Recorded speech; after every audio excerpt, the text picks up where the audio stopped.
Light gives a stopping potential of 6.0 volts. When the wavelength is made 4 times and the intensity is halved, the stopping potential becomes 0.6 volts. We need the first wavelength and the work function. Let us solve step by step. Use Einstein photoelectric equation in electron-volt form.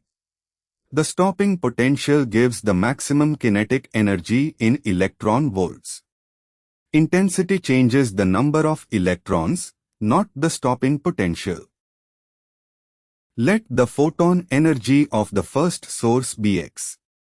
Since the second wavelength is 4 times larger, its photon energy becomes 1/4 of x. Subtract the two equations to eliminate the work function. This gives x equal to 7.2 electron volts. Now use the given value of Hc by E dividing by 7.2 gives the first wavelength.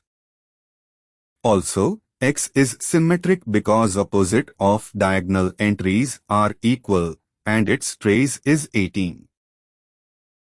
Finally, the work function is photon energy minus the stopping potential energy for the first source. 30I is singular, not invertible.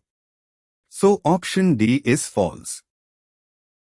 So the wavelength of the first source is 1.72 into 10 power minus 7 meter, and the work function is 1.20 electron volt. Correct option is A. For more clear exam solutions, keep learning with Acharya.